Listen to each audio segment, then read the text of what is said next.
It's mid-August here at ABC Homestead in Zone 6A, and it has been an incredibly challenging season for gardening.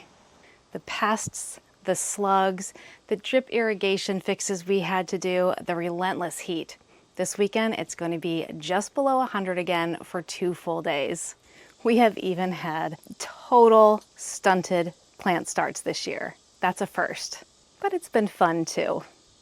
We helped rear some baby birds, harvested loads of green beans from our green stalks, and even started our optimistic fall planting.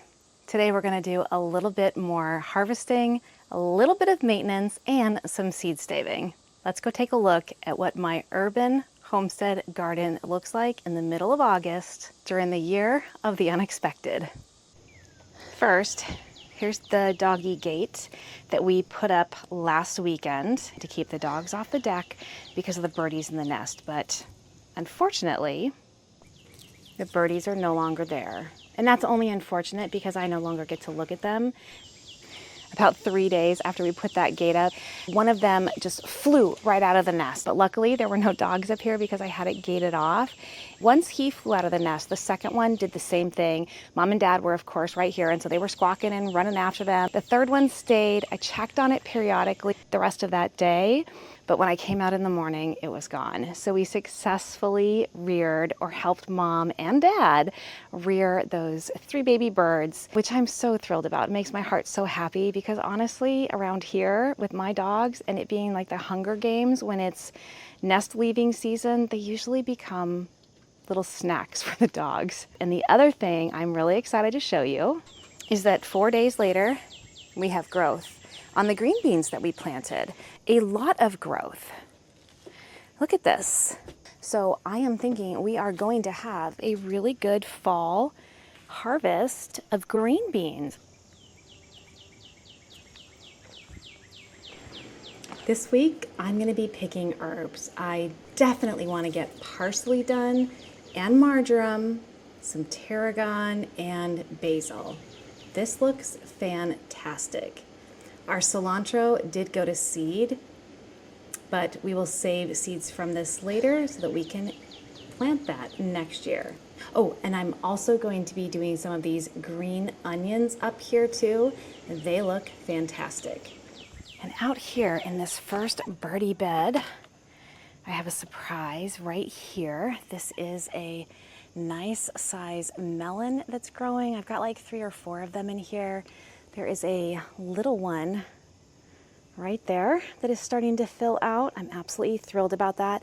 There's a couple more we can see from the backside, and we'll take a look at that in just a minute. I want to check the carrots in here because they are really full with carrot tops. And I want to see how we are doing on the actual carrots and the beets in here. Let's see, we planted those at the end of May, June, July, and now we're in the middle of August. So it's been 10 weeks. What is this Cucamelons? I did not, what? I was wondering what this little plant right here was. I've never bought Cucamelon seeds. Is that a hybrid from a volunteer? Guys, are these Cucamelons? I've seen them on other people's videos, but I've never bought seeds for them or grown them. But I did see this growing and thought, what is that? Of course, I let it go because that's what I do. But anyway, I put up this netting to keep sky out, and I thought, you know, I can just easily pull this out and get in here, but I can't because look, we have stuff growing through it now. So this is going to be a little bit of a challenge. I think I can take this side down, which has the harder chicken wire on it, and then maybe just reach in. But let's see if we can get a good look without disturbing the bees because they are a-buzzing everywhere around here this morning. So here we have a beet. I think that might be a cylindrical beet. I'd really like to see some of these carrots. I think I found the base of something we can check on. We have carrots. They look a little thin. Could be because I didn't thin them out enough in here, although this one's by itself. So maybe they're not quite ready yet. It smells so good in here. I think, you know what, I'm smelling this anise hyssop. It smells a little licoricey. And I'm definitely interrupting the bees. They are everywhere. We're gonna let the carrots and the beets go a little bit longer. I'm gonna have to figure out how to get in here and check all of these. Let's go on the back side of this, and on our way there, we'll take a look at this big volunteer mystery squash plant. It just keeps growing. I keep lifting it and shifting it more this way, but there's no more shifting to be done. Look at all the early morning flowers. We do have a fruit. I don't know what kind this is going to be because it is a volunteer, but we have fruit. There is my mother yarrow. I put it under this hanging basket here, so when the hanging basket gets watered from the bed, it can drip down and water this, and boy, is that much happier now that it is on some sort of a watering system. Look at all of these blackberries. So many blackberries. This is a lot of berries. And there are some on the other side that I think are ready to be picked. Look how gorgeous those look. That one's almost ready. Look at it. But we can't tell Charlie because if he finds out what they really are, he will eat all the fruit off the lower branches. He's already sniffing to see if it's anything edible. And on the back side of the melon, there's the one that's hanging from the trellis. This is the one right here that we saw from the outside, and there's another one just behind it right here. So that makes 3. And then we have one right here. This is 4. And I think this is the Aditso 47, and there's 5. And there's 6. So the melons are clearly doing great. And here's that little vine that's growing those tiny little, whatever these are. What are these? I did not plant this. What are they? And then we have our cucumbers. So we've got some cucumbers growing nicely. I've already picked a few cucumbers, and I have also left a couple. This one, because it grew between the slats of 2 of these kettle panel trellises, I'm gonna go ahead and grab him soon because this is what I will save for seed. And then this one down here, just because I missed him, so I'm gonna let him get fully yellow as well, and then we can harvest him for seeds too. So cukes and melons, beets and carrots doing well. We have tons of cucumber flowers. I think we're gonna be inundated. That would not be a bad thing. And here is one of our hibiscus plants. This thing has just been setting flowers like crazy. Look how gorgeous that is. And back here for our elderberry bush, look at all the berries. This is the 3rd year. 1st year, no production. 2nd year, production, but the birds got all the berries. And this year, there are so many clusters of berries on here. There's no way the birds can get them all before I do. There's just no way. There's so many clusters of them everywhere. They're everywhere. Everywhere, everywhere, everywhere. Wait a minute. Did the birds already get some? Looks like they've already picked these off. Oh, come on, birds. Are you kidding me? All right, well, we'll have to keep a closer look because, yeah, they're definitely missing berries. Well, so we'll see if I get elderberries this year. Yeah, look. They're already missing berries on them. Dude. Here is the backside of the blackberry bush, and I am telling you, they just look fantastic. Everything looks great. And right down here, I think we have some that might be ready for picking. Like this one right here. This is going to be our first blackberry of the 2025 season. It is nice and plump. It looks absolutely delicious.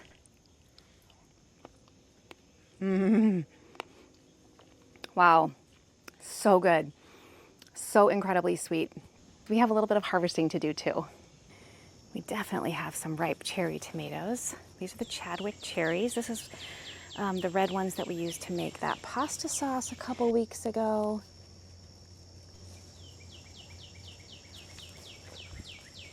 And today we have a lot more ripe than we did that day.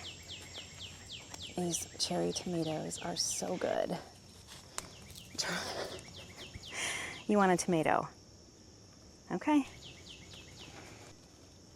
You don't want the tomato. You do want the tomato. Are you going to eat the tomato? Yep, he's going to eat it.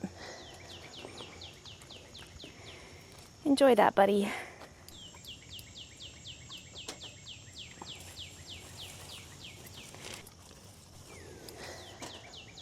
We're not getting a lot of tomatoes this year.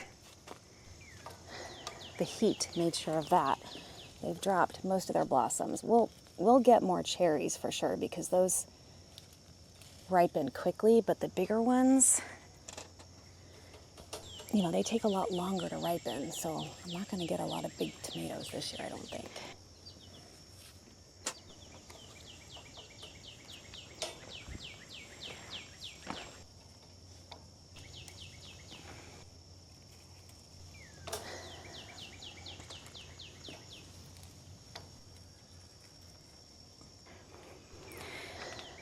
Look at him with the basket. No more. He's like, but they're right there.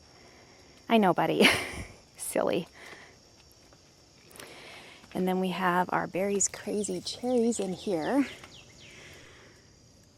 Lots of clusters in here. Oop, that one's, okay, that one you can have. Yeah, these are ripe. They're falling right off the vine when I touch them. It fell, Char. It fell right here. Do you want it? I'm gonna have to come out here and do a good picking. There's just tons of them that are ready to go, but I'll have to be on the other side of the fence. And here are some of the Romas. A lot of them are still green. Some of them are ripe. So I should get those before the bugs do. It's a nice size one right there. And a couple more. And normally what I do with these, no, Charlie, leave the basket alone. If I didn't offer it to you, it's not yours, right? Right? Right. Normally what I do is just freeze these and then thaw them out to can them. The skins peel off super easy after freezing. But this year I think I'm going to try something just a little different. No, no. It's not being offered to you, it's going in the basket. We've got some, volunteer calendulas in here. Not a lot yet, not very showy yet, but they're there. We've got more paste tomatoes in this bed, but not a lot, and flowers just starting again, thank goodness. Now that tomato I'm excited about. I think there's 2 in here that are ready or close to ready. This is Bread and Salt, which is a new, oh, that is soft, we're taking it, which is a new variety for me this year. This is gonna be a fresh eating tomato. I cannot wait to taste the flavor of this. I got the seeds from Baker Creek and it looked phenomenal. So we're gonna give this one a try. We've got our feverfew right there doing well. Some of these hibiscus have not bloomed yet, although some of them are a later showy variety. Like this color right here, which is gorgeous, has been out for a couple weeks now. But this color back here has only just started to pop. And I love this one as well. It's so pretty. The coneflowers look amazing. The balloon flowers are still in their glory. The iris is done blooming. The mullein, I don't know what's going on with that. I think it just keeps getting flattened by the dogs. And once this starts budding, this is going to be another dark pink one. This is just going to be a showstopper in here, and there are so many buds. This is just going to be bee heaven. And we've got the volunteer calendulas down here as well. My Brussels sprouts are actually doing good. We've got little Brussels sprout nubs in here. Once they get about 1 inch thick, I'll start taking some of the leaves off, and thank goodness we still have some healthy looking leaves because I love to harvest Brussels sprout leaves. So this bed is filled with Brussels sprouts and with leeks, and both are doing really well. Just on the inside of the garden gate, we have the elecampane. These are massive plants. They're 3 years old, and these are the flowers that they produce. These also bring in a lot of pollinators, and they're just kind of a wild looking scraggly flower with a nice pop of yellow, and they seem to do pretty well in partial shade, which is where this bed is.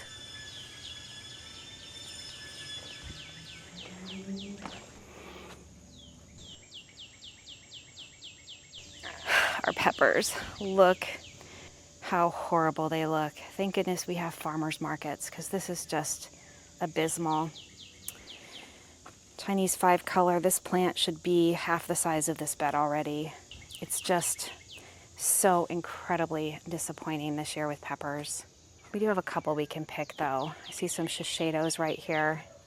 This is a big Jim. This will get much bigger, so I'm gonna leave him for a while. That's a hot pepper. This is the other bread and salt tomato. It's gorgeous. It's super ripe, nice and soft and tender.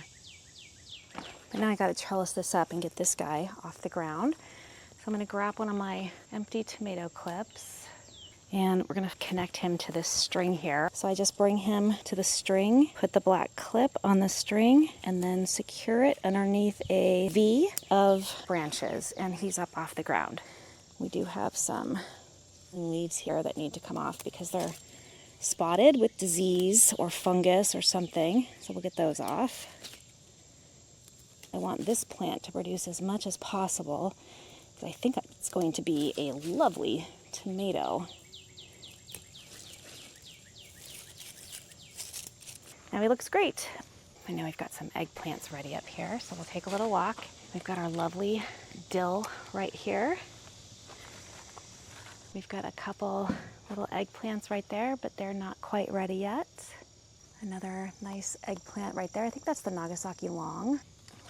And a couple more in here, but I'm gonna let those get just a little bit bigger. And I keep things like my plastic nursery tarps, which is what the hoops are there for.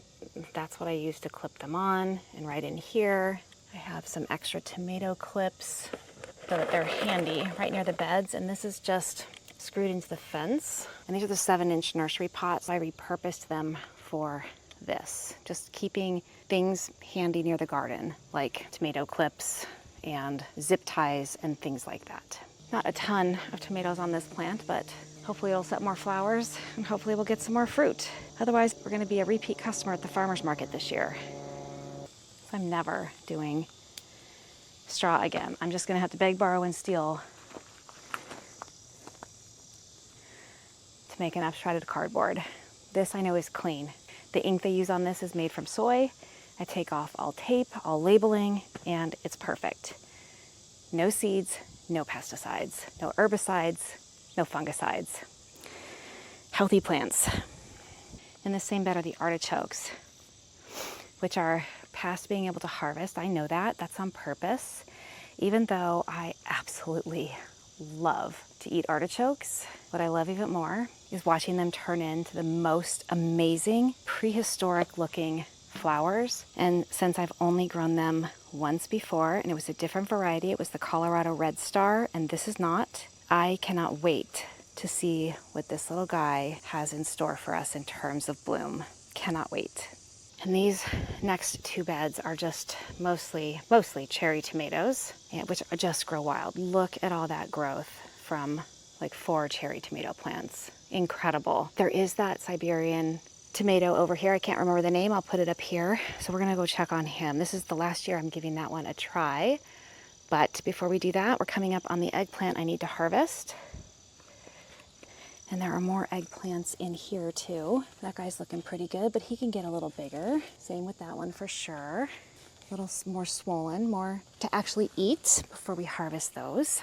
We've got a nice globe right there. He's looking pretty good too. This is the Oswald. It's one of my favorites. It's my favorite globe. And look at this one too. I think I'm just gonna take this one today. I do think these can get bigger, so I'm gonna wait on those two for a little while longer, but let's grab this guy. I also need to get some more tomatoes. I'm testing them to make sure they're nice and soft.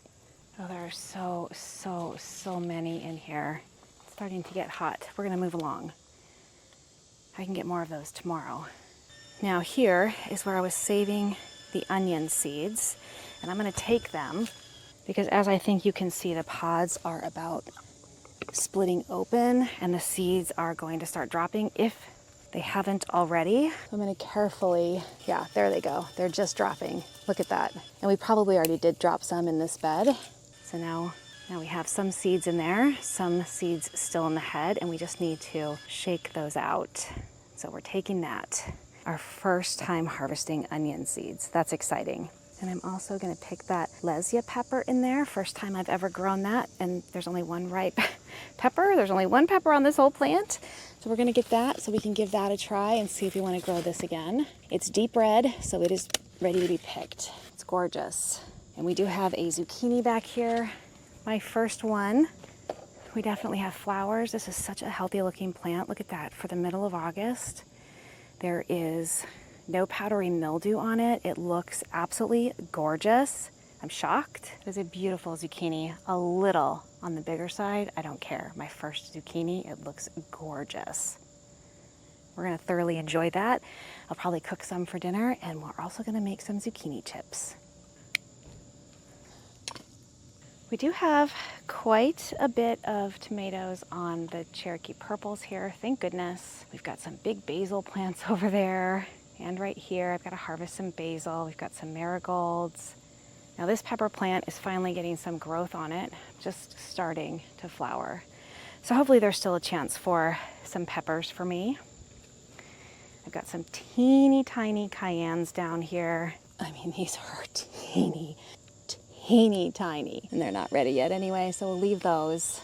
Got a beautiful holy basil plant there, or tulsi, that the bee is just loving on.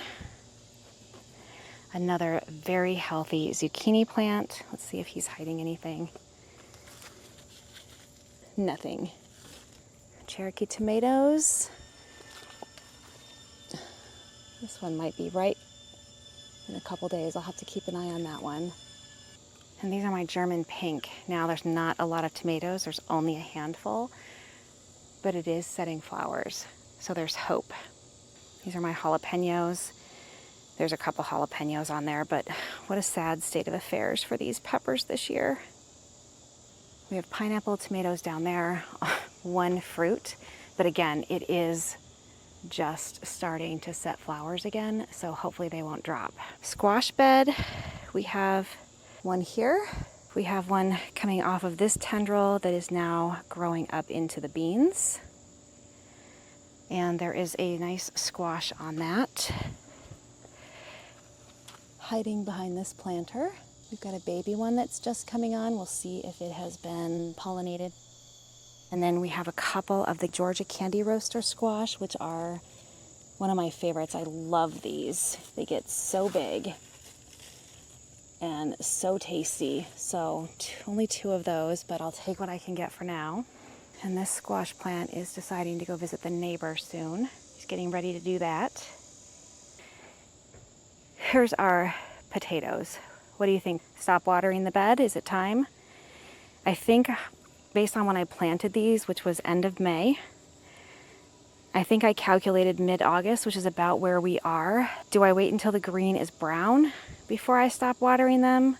Let me know in the comments. I will look it up, but let me know your thoughts.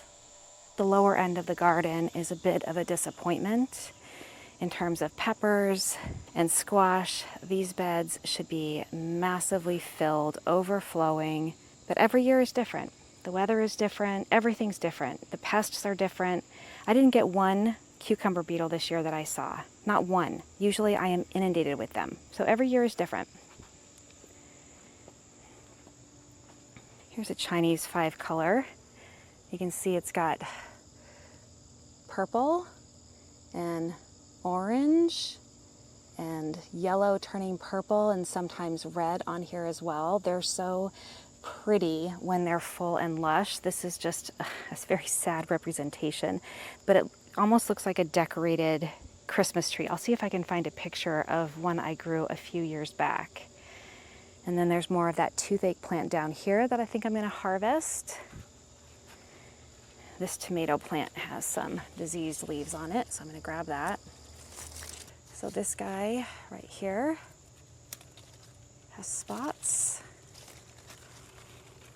I heavily did this one the other day. So either I missed this or it's happening fast, which wouldn't surprise me in August. This guy needs to be tied up.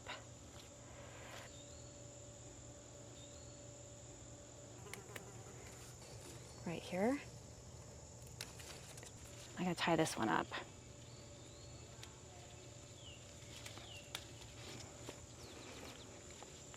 Those are gonna get tossed. And now we can see some more leaves that need to be taken care of.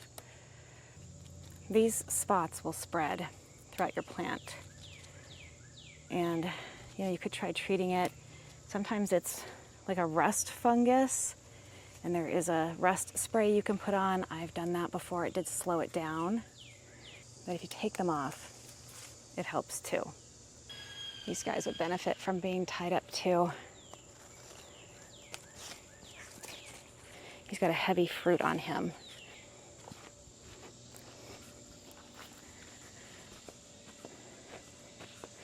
This is a flower branch, so I'm going to avoid that because that's where the fruit will be.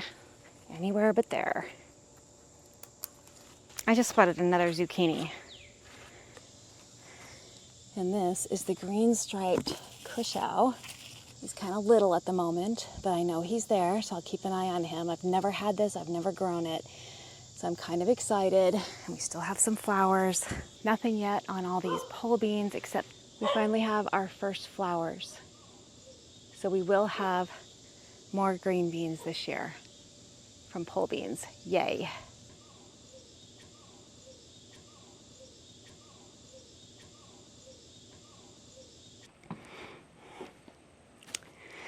Thank you so much for allowing me the opportunity to show you what my garden looks like in the middle of August in central New York in zone 6A in the unrelenting heat of the 2025 growing season.